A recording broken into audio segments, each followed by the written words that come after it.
हिमाचल प्रदेश के राज्यसभा चुनाव में बीजेपी ने बड़ा उलटफेर कर दिया और बीजेपी ने कल राज्य की एकमात्र राज्यसभा सीट पर जीत दर्ज कर ली। बड़ी बात यह है कि क्रॉस वोटिंग की वजह से अब सुक्खू सरकार अल्पमत में नजर आने लगी है। नेता प्रतिपक्ष जयराम ठाकुर के साथ बीजेपी विधायक दल आज राज्यपाल से मिलने पहुंच चुका है। आपको बता दें कि राज्यसभा चुनाव में बीजेपी के उम्मीदवार हर्ष महाजन ने कांग्रेस के जाने माने चेहरे अभिषेक मनु सिंघवी को हरा दिया।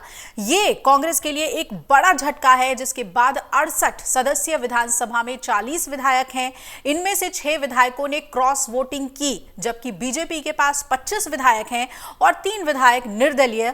वहीं अब सुक्खू सरकार पर संकट को सुलझाने की जिम्मेदारी कांग्रेस आलाकमान ने कर्नाटक के डिप्टी सीएम डीके शिव कुमार और भूपेंद्र हुड्डा को दे दी है, जो आज पहुंच रहे हैं हिमाचल। दोनों ही नेता शिमला पहुंच जाएंगे और राज्यसभा सीट का नतीजा औपचारिक रूप से घोषित होने से पहले ही बीजेपी ने सुक्खू सरकार के खिलाफ अविश्वास प्रस्ताव लाने की चर्चा तेज कर दी थी। अब आपको बता दें कि राज्यसभा सीट पर चुनाव में कांग्रेस ने एक विधायक को शिमला लाने के लिए एक हेलीकॉप्टर भी लगाया था, जिससे वो मतदान कर सके। वहीं एक वायरल वीडियो में कथित तौर पर हिमाचल प्रदेश के कुछ विधायकों को बीजेपी शासित हरियाणा के पंचकुला में एक सरकारी गेस्ट हाउस के बाहर देखा गया था। अब राज्यसभा चुनाव में कांग्रेस उम्मीदवार की हार से सुक्खू सरकार की परेशानी बढ़ गई है, क्योंकि 29 फरवरी को राज्य विधानसभा में 2024-25 का वार्षिक बजट पारित होना है और सदन में बहुमत साबित करना उनके लिए एक बड़ी चुनौती बन सकती है। सिंघवी की हार के बाद राज्य में विपक्ष के नेता जयराम ठाकुर और बीजेपी की हिमाचल प्रदेश इकाई के अध्यक्ष राजीव बिंदल ने मुख्यमंत्री से इस्तीफे की मांग कर दी। अभिषेक मनु सिंघवी ने कहा कि क्रॉस वोटिंग करने वाले सभी 9 विधायकों ने सोमवार रात हमारे साथ भोजन भी किया था, जिनमें से 3 ने तो सुबह नाश्ता भी किया था, लेकिन उन्होंने हमारे खिलाफ यानी मेरे खिलाफ मतदान किया। उन्होंने कहा कि इन विधायकों ने नमक हलाली के जगह पर नमक हरामी को चुना। सत्तारूढ़ कांग्रेस और विपक्षी दल बीजेपी दोनों ने दिन में एक दूसरे पर उल्लंघन और कदाचार का आरोप लगाते रहे और जोरदार हंगामा किया। अब सूत्र बता रहे हैं कि नाराज विधायकों को अपने पाले में वापस लाने के लिए कांग्रेस आलाकमान मुख्यमंत्री बदलने पर भी विचार कर रहा है, लेकिन उससे पहले विधायकों से संपर्क करके आश्वस्त होना चाहता है।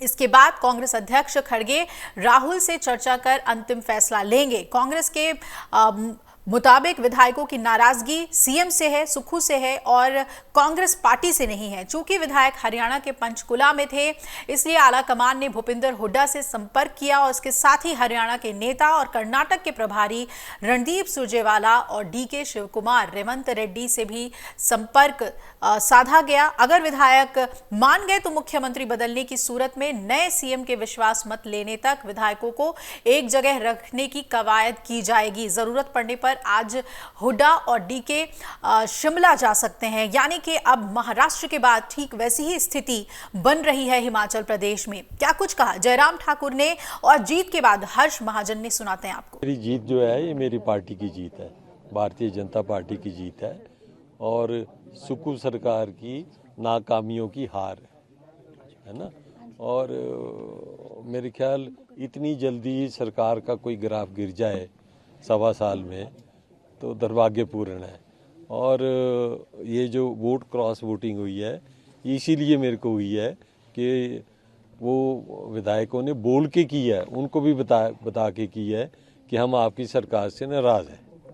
तो मेरी तो सब जान पहचान की है, मैं इतनी देर पॉलिटिक्स में हूँ, तो मेरे ख्याल आम आदमी की जीत है ये और मेरी पार्टी की जीत है। मुख्यमंत्री पैसा लेने का आरोप लगा रहे हैं।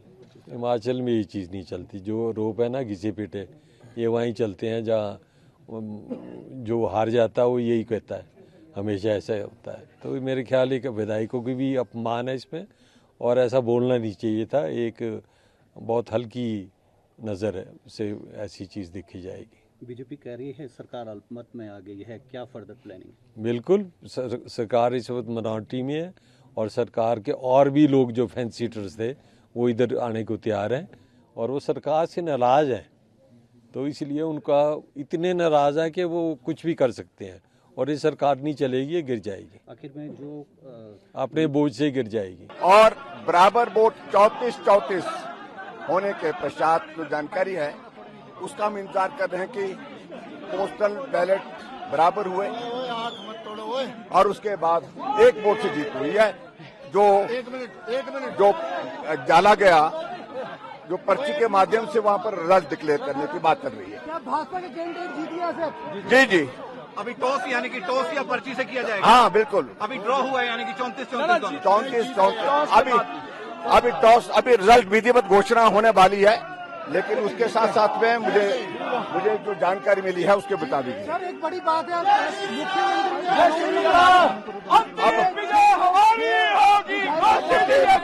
आरोप का कोई अर्थ नहीं है, कोई मतलब नहीं है। और सरकार इतना बड़ा बहुमत होने के बावजूद भी कांग्रेस हार गई राज्यसभा की विश्वास प्रस्ताव कराएंगे, फ्लोर टेस्ट होगा। तो सारी चीजों को लेकर के आगे मैं सबसे पहले तो भारतीय एक मिनट भाई, सबसे पहले तो मैं आदरणीय नरेंद्र भाई मोदी जी को बधाई देता हूं और भारतीय जनता पार्टी के हमारे राष्ट्रीय अध्यक्ष जगत प्रकाश नड्डा जी को बधाई देता हूं, भाई अमित शाह जी को बधाई देता हूं।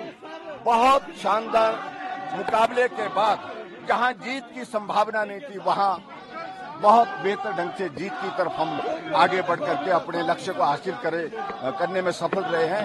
और एक बार फिर से भाई हर्ष महाजन जी को बहुत बहुत बधाई और उनके साथ साथ में अपने राष्ट्रीय अध्यक्ष जगत प्रकाश नड्डा जी का और भारतीय जनता पार्टी के हमारे प्रदेश के अध्यक्ष बिंदल जी, सारी टीम इस काम में लगी थी और इस जीत के लिए बहुत बहुत बधाई। अगर आप ये वीडियो YouTube पर देख रहे हैं तो हमारे चैनल को सब्सक्राइब करें और बेल आइकन को दबाना ना भूलें। अगर आप Facebook पर ये वीडियो देख रहे हैं तो हमारे पेज को लाइक करें।